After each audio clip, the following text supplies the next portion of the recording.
आते हैं, जो मैंने कहा था कि ये एक तो मुस्लिम भाई सावधान रहें, ये क्या-क्या नैरेटिव लाने की कोशिश है वो, और 3 डिप्टी सीएम वाला, जो बेसिकली बीजेपी को खबर लग चुकी है और इसीलिए बौखलाहट है।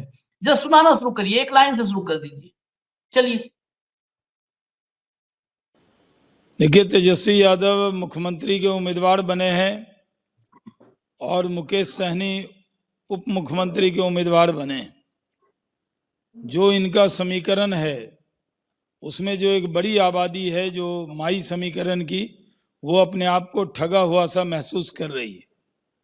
और एक बात साफ हो गया है कि राजद के लोग सिर्फ मुस्लिम समाज को डर दिखाकर वोट लेते हैं और उनकी कोई चिंता नहीं करते। उनके माई समीकरण का जो ढिंढोरा था, पिट रहे थे वो पूरी तरह समाप्त हो गया है। और बिहार में इस बार माई समीकरण खत्म हो गया है और मुस्लिम समाज के लोगों को लगता है कि राजद सिर्फ बीजेपी का डर दिखाकर वोट लेना चाहता है। हमारी मुस्लिम समाज से अपील है कि आप डेवलपमेंट के नाम पर वोट दें, विकास के नाम पर वोट दें, तरक्की के नाम पर वोट दें। सबका साथ, सबका विकास, सबका विश्वास का रास्ता अपनाकर हमारी सरकार बिहार में और देश में चल रही है। हमने बिहार में भी न्याय के साथ विकास किया है, किसी के साथ कोई भेदभाव नहीं किया है, लेकिन राजद गठबंधन पूरी तरह अपने समीकरण के साथ विश्वासघात कर रही है। चलिए, हटा दीजिए। मुस्लिम समाज ये जरूर ध्यान दे, भाजपा को वोट करना हो तो शाहनवाज हुसैन की हालत देख ले। अगर पीटीआई और एएनआई मुंह के आगे आईडी न लगाएं और कैमरा न लगाएं तो शाहनवाज हुसैन 3-4 साल आप लोग को दिखेंगे नहीं। भाजपा में सबसे पीड़ित मुस्लिम नेता कोई है तो हमारे मित्र शाहनवाज है। ठीक है, अब इस बेरोजगार है इतने दिनों से, जो एक जमाने में केंद्र में मंत्री हुआ करते थे, आज विधायक बनने के भी लाले हैं, या क्या कौन से अभी विधान परिषद में है शायद, वहां पे या वहां पे कुछ भी नहीं। मैं स्क्रिप्ट दिखाता हूँ, दिल्ली की स्क्रिप्ट कैसे है। शाहनवाज को आपने सुना, अब अगली बाइट लाइए, देखिए आप मैच कीजिएगा, बस अगली बाइट लाइए। के हित भलाई करने के लिए थोड़ी महागठबंधन काम करती है। वो वोट दो, केवल वोट देने के लिए मुस्लिम लोग हैं। अगर मुसलमान समाज का भी, मुस्लिम भाई बहनों का भी अगर कोई हितैषी है तो आप देखिएगा नरेंद्र मोदी जी हैं। चाहे फ्री अनाज हो, फ्री आवास हो, उनके भी चलने की सड़क है, उनके लिए भी उनकी कुरीतियों को दूर करने का जो काम है वो तो एनडीए कर रही है।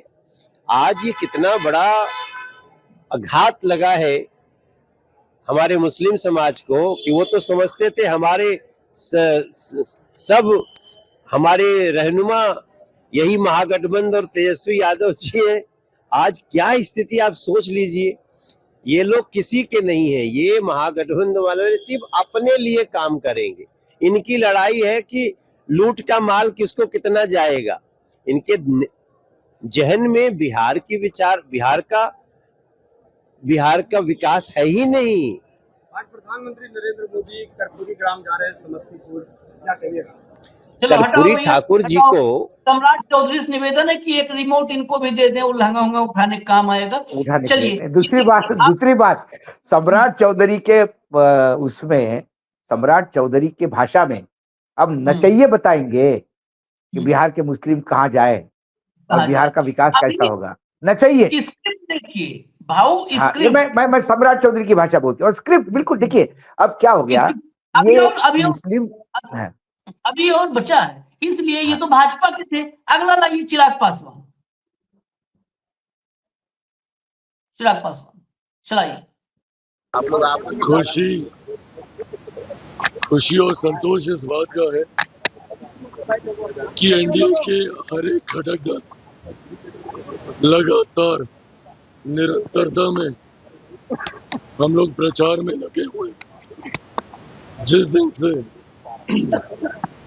पहले चरण का नामांकन समाप्त हुआ है, हम लोग उसी दिन से ही हम लोग प्रचार कर रहे हैं। आज हालत यह है कि हम लोग का प्रचार करते करते गला बैठ गया है, पर महागठबंधन के लोग अभी तक एसी कमरे से बाहर तक निकलना इन लोगों ने जरूरी नहीं समझा। आज तो इन लोगों की पहली प्रेस वार्ता हो रही है जिसमें संभवतः ये समझाएंगे, बताएंगे कि शायद गठबंधन में इन्होंने चीजों को सुधारने का ये बाइट प्रयास किया गलत लगी है, बाइट गलत लगी है। चिराग पासवान की बाइट जो आज की बाइट है वो दीजिए, वो लगाइए।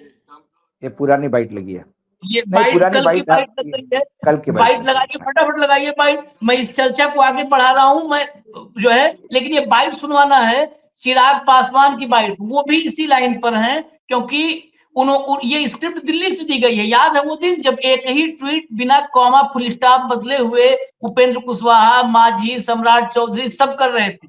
बाइट तैयार हो तो तत्काल लगाइए, बाइट चेक करिए आप लोग, गलत बाइट लगी हुई है।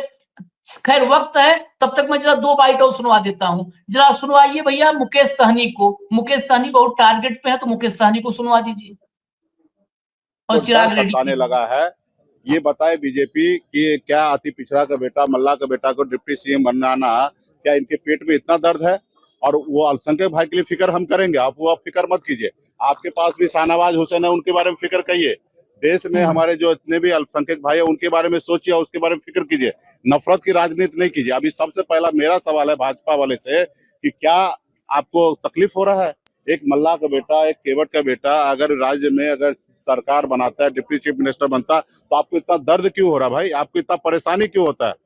तो हमें तो पता है कि आपको दर्द और परेशानी इस बात का होता है कि एक गरीब पिछड़ा का बेटा कैसे राज्य में डिप्टी सीएम बन सकता है, कैसे हमने मंत्री बना तो आपने कैसे हमारे विधायक को खरीद लिया, हमको सरकार से बाहर कर दिया। पहले इस सवाल का जवाब दे। बाकी अल्पसंख्यक के लिए हमको सोचने के आप उसको सोचने की जरूरत नहीं, हम लोगों को पता है क्या करना चाहिए।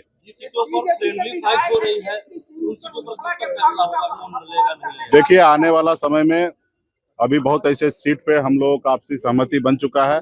वहाँ पे बहुत सारे ऐसे सीट पर हमारे प्रत्याशी नाम को रिटर्न ले चुके हैं। जैसे मेरा ही प्रत्याशी जो है बाबूबरी से बिंदु गुलाब यादव जी, वो नाम वापस ले लिए और चैनपुर में वीआईपी पार्टी लड़ रहे हैं, वहाँ पे राष्ट्रीय जनता दल वो अपना नाम वापस करेंगे या समर्थन दे देंगे।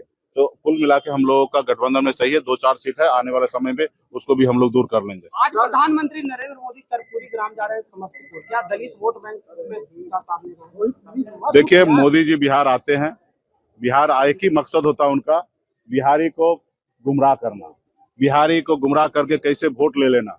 आपने देखा 2 दिन पहले देश के गृह मंत्री जी बिहार आए थे और इंटरव्यू में उन्होंने कहा कि फैक्ट्री बिहार में लग ही नहीं सकता क्योंकि यहाँ पे जमीन ही नहीं है। आप बताइए, आपको जो आप लोग एज ए बिहार के बिहारी होने के नाते और आप मीडिया के साथी हैं, आपको बिहार में जमीन नजर नहीं आ रहा है?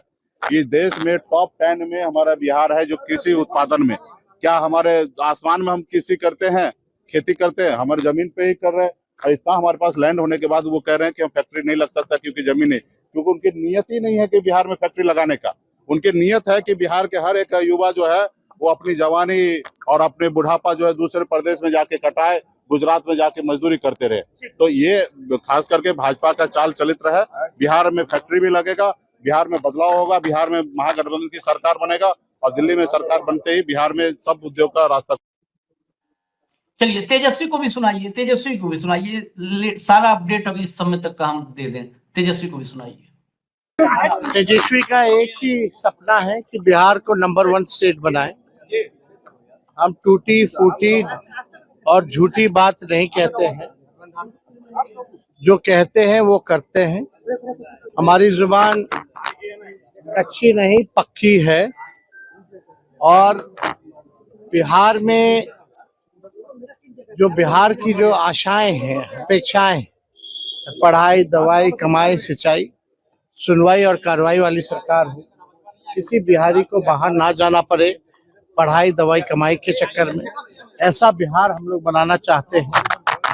और आप सब लोगों को बता दें कि तेजस्वी जब सीएम बनेगा तो पूरे 14 करोड़ बिहार वासी भी सीएम बनेंगे, यानी चिंता मुक्त हम लोग जो है बनाने का काम करेंगे।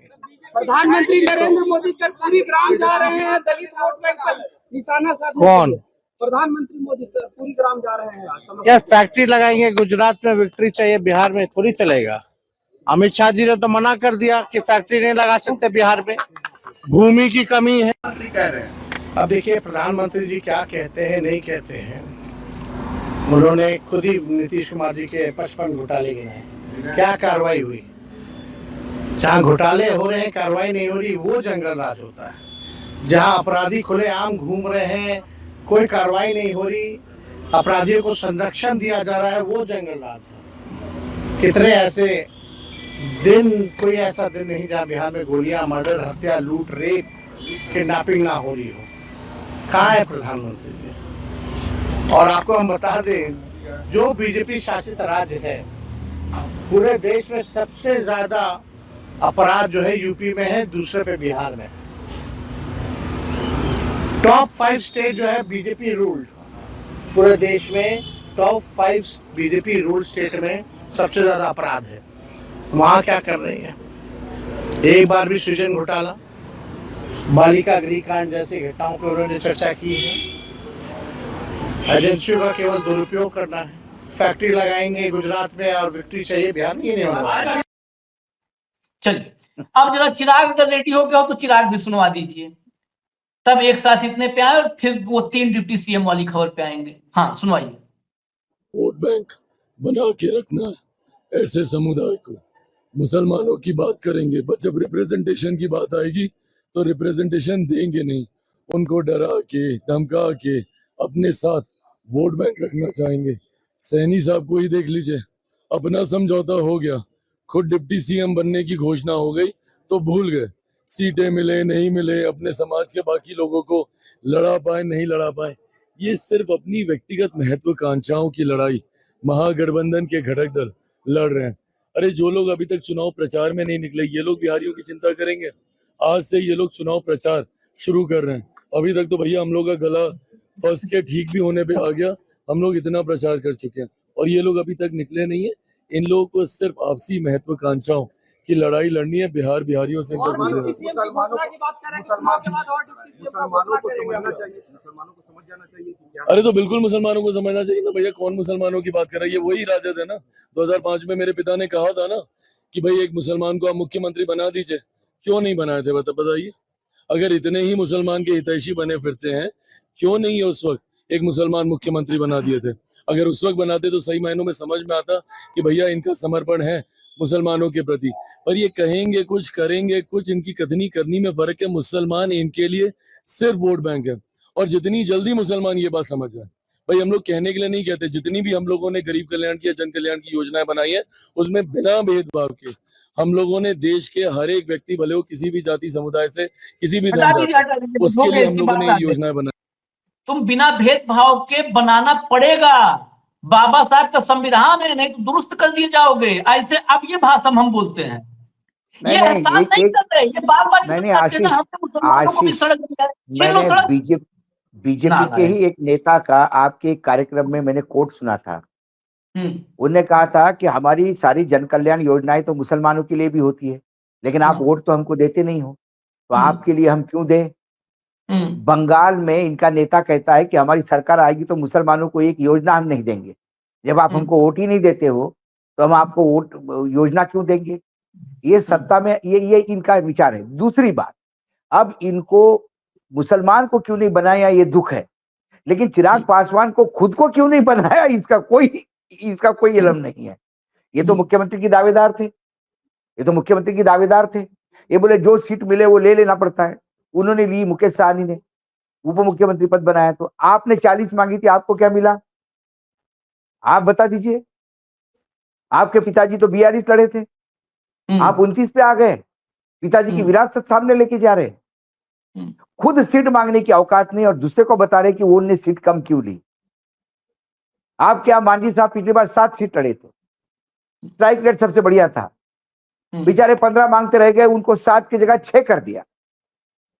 आपके यहाँ पिछड़ों की क्या हालत है एनडीए में, ये देख लीजिए। मतलब अजब है, आप उधर झांक के देख रहे हैं और अपना छुपा के रख रहे हैं। आपको लगता है बिहार की जनता इतनी मूर्ख है? दूसरी बात, आप ये कहते हैं कि हम मुसलमानों की हितैषी है। बिहार को लग के ही उत्तर प्रदेश है। उत्तर प्रदेश में तो बरेली में जो हुआ वो तो देखने की भी परमिशन नहीं दी जाती, नेताओं को जाने तक नहीं दिया जाता। मुसलमान के वहां बुलडोजर पे बुलडोजर चल रहे हैं। कितने हिंदुओं के घर बुलडोजर चले बताइए मुझे। बुलडोजर क्या सिर्फ बनते ही मुसलमानों के घर गिराने के लिए है, मस्जिद गिराने के लिए है?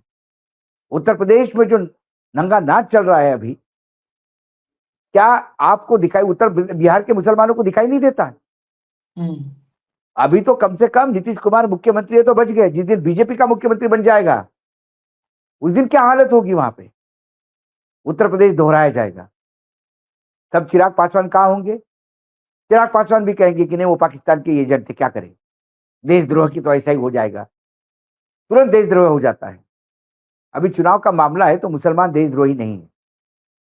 जिस दिन हो जाएगा, चुनाव खत्म हो जाएगा और सत्ता में आ जाएंगे, फिर उसके बाद सारे ये पाकिस्तानी और बांग्लादेशी नजर आएंगे। बार बार बोल रहे हैं ना कि घुसपैठियों को निकाल दिया, घुसपैठियों को निकाल दिया। अरे बाबा, कितनों को निकाल दिया, नंबर ही बताइए। हम मानते हैं कि चुनाव आयोग ने घुसपैठियों को निकाला, लेकिन घुसपैठियों का नंबर तो दे चुनाव आयोग। मरे हुए का नंबर दे रहे हो, जो लोगों ने अपना स्थान चेंज किया उसका नंबर दे रहे हो। घुसपैठियों का नंबर क्या है? घुसपैठी एक परिकल्पना है, घुसपैठी एक परसेप्शन बनाने का प्रयास है। चुनाव के दौरान बार बार हिंदुओं को ये बोल रहे थे, मुसलमानों को डरा रहे। मुसलमान काय को डर रहा है? बिहार, बंगाल, यूपी का मुसलमान क्यों डरे? डर आप रहे हो कि आपकी चेयर जा रही है, इसलिए आप हिंदुओं को डरा डरा के मुसलमानों के साथ आते हो। हाँ। क्या गिरिराज सिंह का वक्तव्य लोगों को याद नहीं है?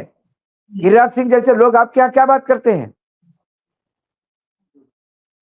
क्या हिंदुओं को डराया नहीं जा रहा है? डर दिखा के तो ये सत्ता में है और दूसरे सत्ता में डर है। की बात करते हैं। और हमारे कार्यक्रम में भी, कार्यक्रम लंबा चला तो बहुत सारे ब्रांच वाले आ गए हैं। ब्रांच वाले लोग समझ जाएंगे। वो ब्रांच वाले मुझे बड़े बहुत इस समय तरस आ रही है कि भरी दोपहरिया में उनको दर्द इतना हो रहा है। अब ये टाइम नहीं है वो पीड़ा वाला ब्रांच वालों को, हालांकि ब्रांच वाले हैं, कभी पता चला दोपहर में ही शिकार हो गए हों। खैर, मैं आगे खबर ला रहा हूं। जो खबर में कहा था 3 डिप्टी सीएम, स्क्रिप्ट अभी आधी है, लाइए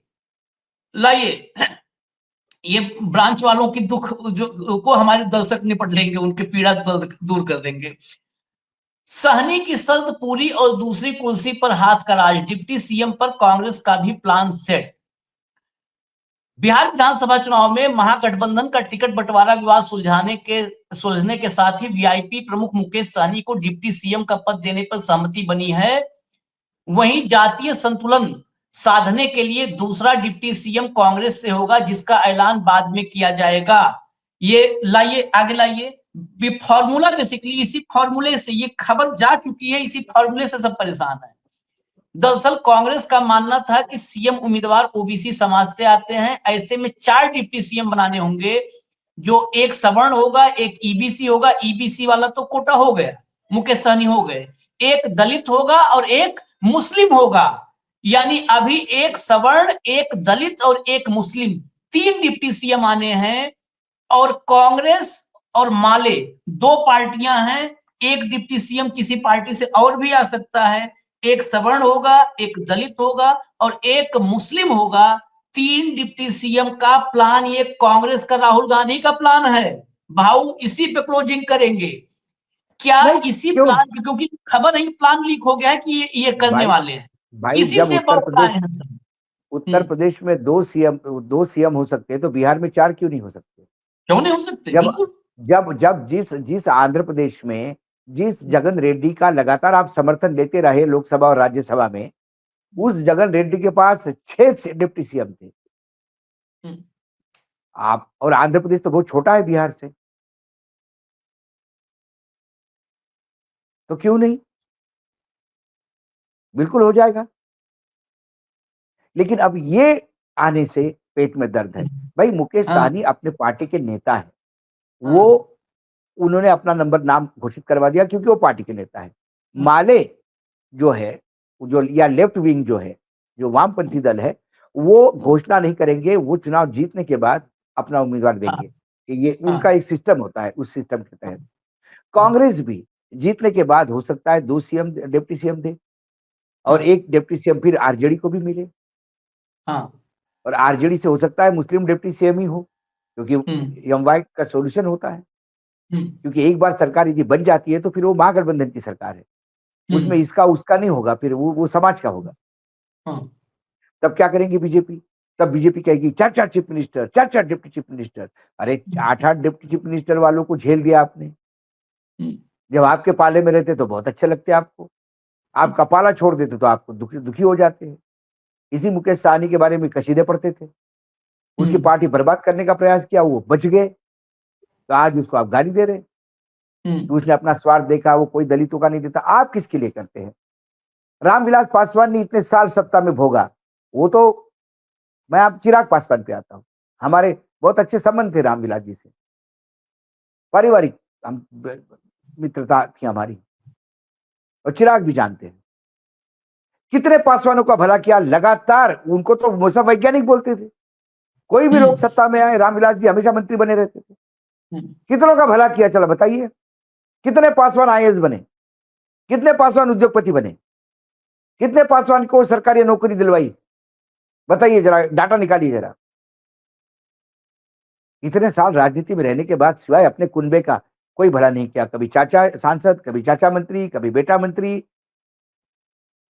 सब आपस में बांट लिए, परिवार, और गाली देते दूसरे को परिवारवाद। बिहार का विकास हम करेंगे। क्या विकास करेंगे? 20 साल में क्या विकास किया? 20 साल में यदि बिहार का विकास होता नीतीश कुमार के नेतृत्व में, तो आज आपको विकास की बात नहीं करनी पड़ती और 10,000 रुपए ट्रांसफर नहीं करने पड़ते। आप किए हुए विकास पे ही वोट मिलते। जनता मूर्ख नहीं बिहार की, जिसने बिहार को नया जन्म दिया, बिहार को नया कलेवर दिया, बिहार को सबसे बड़ा राज्य बनाया विकास में। क्या जनता उसको रिपीट नहीं करेगी? क्यों नहीं करेगी? जरूर करेगी। लेकिन 20 साल के बाद भी कानून व्यवस्था आपको जंगल राज का याद दिलाना पड़ता है। 20 साल के बाद भी लालू के नाम पे आपको चुनाव लड़वाना पड़ता है। तो आपकी उपलब्धियां क्या है? शून्य। 10,000 रुपए देने पड़ते हैं आपको महिलाओं को।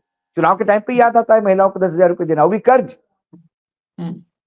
अभी तो बेचारी ले रही है, दिवाली तो सेलिब्रेट कर दी होगी। चुनाव के बाद जब बैंक वाले पहुंच जाएंगे घर की वापसी करो, तब क्या करेगी बहनें? कोई भाई काम आने वाला नहीं। तब ये बात भी नहीं करेंगे, बोलेंगे कर्ज था, आपने लिया, आपने उद्योग नहीं किया, हम क्या कर सकते हैं? हमने तो प्रयास किया अच्छा करने के लिए, ये बताएंगे। कानून व्यवस्था बोलेंगे हम आप ठीक करेंगे, तो क्यों 20 साल तक क्या किया? झक मारी आपने। वर्तमान में मतदाता को हिसाब 20 साल का ही देना होगा, और नीतीश के 25 साल का और इनके 12 साल का। तब जाके भविष्य में तय होगा बिहार अपना भविष्य सुधारना चाहते हैं या इन्हीं लोगों के हाथ में पत्ते फेंटना चाहते हैं, बस वही लोग। चलिए, खैर आज कार्यक्रम भी लंबा हो गया क्योंकि बहुत खबरें ही खबरें थी। उन खबरों पे बस टिप्पणियां एक एक भाव की थी, तो इसलिए लंबा हुआ है। पहले मैंने कहा था पार्ट में भी हम इसको डाल देंगे। लेकिन एक बात जो लगातार अब आ रहे हैं कि मुसलमानों को भड़काने के लिए कि मुसलमान डिप्टी सीएम नहीं है, ये वो पार्टी कह रही है जो मुसलमानों का भय दिखा करके 80% हिंदुओं को 82% गुमराह करती रही है। वो पार्टी है जिस पार्टी में मुस्लिम नेता दरकिनार हैं, जो एक सिंबल नहीं मुस्लिमों को देती है, वो पार्टी कह रही है। और दूसरी बात, एक बात मैं फिर कह दूं, रिपीट कर दूं, ये जितने नेता हैं इनसे ज्यादा मक्कारी कोई नहीं कर सकता जो ये कहे कि हम तो योजनाओं में मुसलमानों से भेदभाव नहीं करते। आपके पास हक ही नहीं है। जिस दिन आप ये करने लगे ना, ये देश आपका हिसाब कर देगा और संवैधानिक हिसाब किताब करेगा, इलाज कर देगा संवैधानिक। ये बाबा साहब के संविधान में कोई एहसान नरेंद्र मोदी, अमित शाह, राजनाथ सिंह या चिराग पासवान एहसान नहीं कर रहे। ये लिख के जरा दे दो कि 5 किलो राशन मुफ्त का है, मुसलमानों को नहीं दिया जाएगा, सिर्फ हिंदुओं को, लिख दो एक बार संविधान में, देख लो। उसके बाद यही संविधान, आज भी बाबा साहब का संविधान इतना ताकतवर है कि नरेंद्र मोदी जैसे 56 इंच का 6 मिनट में कुर्सी से बेदखल करके इलाज कर सकता। करो, लिख दो कि ये सड़क हम बनवा रहे हैं, इस पे मुसलमान नहीं चलेगा। एहसान कर रहे हो उस देश के नागरिक के साथ तुम ये कह के। ये नीचा दिखाना है।